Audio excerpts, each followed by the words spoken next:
बिहार में क्या अफसरशाही है, बार बार ये सवाल उठता है।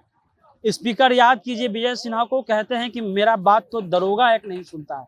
उसके अलावा कई मंत्री याद कीजिए मदन सहनी को, कहते हैं कि चपरासी मेरा बात नहीं सुनता है।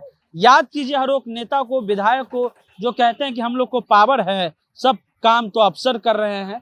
एक अफसर बिहार का जो बिहारियों को गाली भी दे देता है, बड़े मंच में वीडियो वायरल भी हो जाता है और उस पर कोई कार्रवाई नहीं होती है। अब लड़ाई जो है शिक्षा मंत्रालय में चल रहा है। लड़ाई क्या है, उसके नीचे का भाव पहले समझ लीजिए। हम आपको समझाना चाहते हैं, अखबार के मुताबिक जो खबरें छपी हैं उसी के अनुसार हम बता रहे हैं। सबसे पहले जो है शिक्षा मंत्री के जो पीए हैं, उन्होंने पीत पत्र में क्या कहा था ये आप जान लीजिए।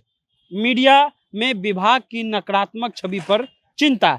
पिछले कई दिनों से शिक्षा मंत्री द्वारा ये महसूस किया जा रहा है कि विभाग मीडिया में नकारात्मक खबरों से अधिक चर्चा में रहा है। विभाग में ज्ञान से अधिक चर्चा, करक सीधा करने, नट बोल्ट टाइट करने, शौचालय सफाई, झाड़ू मारने, ड्रेस पहनने, फोड़ने, डराने, पैंट गीली करने, नकेल कसने, वेतन काटने, निलंबित करने, उखाड़ देने, फाड़ देने जैसे शब्दों का इस्तेमाल हो रहा है मीडिया में। ये जो शिक्षा मंत्री के सचिव थे उन्होंने पत्र में कहा, जो कि ये जायज सवाल भी है। उसके अलावा और बड़ी बड़ी बातें जो हैं, कहा गया कि हद तो यहाँ हो गई कि जब कार्यालय अवधि समाप्त होने के बाद एक निदेशक के कक्ष में टीवी चैनल वाले लाइव टेलीकास्ट करते देखे गए। ये कृत्य बिहार सरकारी सेवक आचार नियमावली 1976 का उल्लंघन है। ये पूरा मामला इसलिए है क्योंकि कार्यालय समाप्त हो गया, यानी काम की अवधि समाप्त हो गई और उसके बाद इंटरव्यू होते रहे। यहाँ पर शिक्षा मंत्री को आपत्ति हो गई और ये पत्र में लिख करके भेजा गया। अब उसके बाद आते हैं जो उनके तरफ से जवाब आया, जो सचिव हैं उनके तरफ से जवाब आया। 6 भाग में उनका जवाब आता है कि नियमित सरकारी अधिकारियों से आपको सीधे पत्राचार नहीं करना चाहिए, यानी कि जो वहाँ अधिकारी हैं उससे आप डायरेक्ट बात पत्र के जरिए मत कीजिए।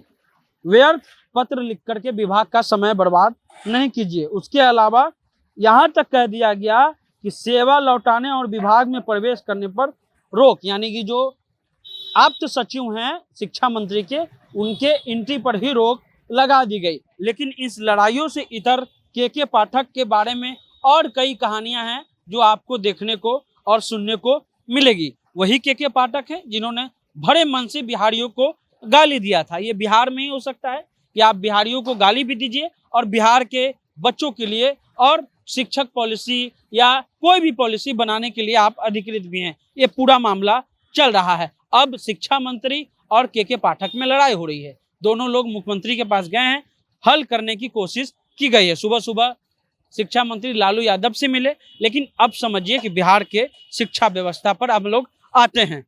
पिछले दिनों 1 महीने का अखबार निकालिए, 1 महीने के अखबार में आप खबर निकालिए मिड डे मील का और देखिए कि कहाँ छिपकली मिला, कहाँ कॉकरोच मिला, कितने बच्चे बीमार हुए। ये क्यों होते हैं? ब्यूरोक्रेसी के कारण होते हैं। ठीक से लोग काम नहीं करते हैं। बिहार में कहा जाता है कि अफसरशाही इतनी हावी है कि अगर आप मंत्री से काम करवाना चाहें तो मंत्री से काम नहीं होगा, लेकिन अफसर से काम हो जाएगा। और इसी का उदाहरण के पाठक जैसे अधिकारी हैं। हालांकि बिना नीतीश कुमार की इच्छा का कुछ नहीं होता है, लेकिन सवाल ये है, आप क्या अनुभव करते हैं कि बिहार में अफसरशाही है?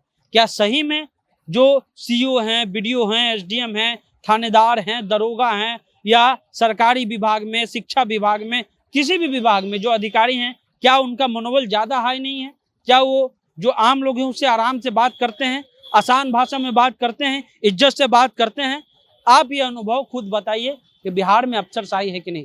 अगर इस अफसरशाही को कम करना है तो आपको सिस्टम से लड़ना पड़ेगा, और सिस्टम और कोई नहीं, नीतीश कुमार के द्वारा जो प्रोजेक्ट किया हुआ सिस्टम है उसी पर बार बार लड़ाई होती है। कहा जाता है कि चाहे बीजेपी की सरकार हो, चाहे आरजेडी गठबंधन की सरकार हो, बीजेपी गठबंधन की सरकार हो, नीतीश कुमार ने तय कर लिया है या उन्होंने जो है नियुक्त कर दिया है कि ये अधिकारी जो है इस बिहार को चलाएंगे, और मंत्री से ज़्यादा पावर यहाँ अधिकारियों को है। अगर कोई सरकारी कार्यक्रम हो, आप अखबार उठा करके देख लीजिए, वीडियो निकाल करके देख लीजिए, उस मंच पर मंत्री से ज़्यादा, अध्यक्ष से ज़्यादा, विधायक, एमएलए, एमपी से ज़्यादा वहाँ जो है वो आपको सरकारी सचिव देखने को मिल जाएंगे। नीतीश कुमार का ये पैटर्न रहा है सरकार चलाने का। फिलहाल ये लड़ाई कहाँ तक पहुँची है, कहाँ तक जाएगी, ये अभी 1-2 दिन में पता चल जाएगा। लेकिन अगर इन बातों को लेकर के लड़ाई है कि आप जो है कम से कम आपके अफसर बेहतर से काम करें, तो ये लड़ाई हमारे हिसाब से अच्छी है। क्योंकि आम लोग अगर अफसर ठीक से बात नहीं कर रहे हैं आम लोगों से, तो शिक्षा मंत्री को आवाज़ उठानी चाहिए। लेकिन ये सवाल है कि क्या अफसर जो हैं वो शिक्षा मंत्री या बिहार के जो एमएलए, एमपी हैं या एमएलसी हैं या मंत्री हैं, उनसे ज़्यादा पावर रखते हैं या नहीं रखते हैं? आप उसका जवाब नीचे कमेंट बॉक्स में करिए। अगर आपके गांव, कस्बे, इलाकों में अगर कहीं भ्रष्टाचार या अफसरशाही है तो आप इसको दर्ज जरूर कराइए नीचे कमेंट बॉक्स में। फिलहाल आप जनता जंक्शन देख रहे थे।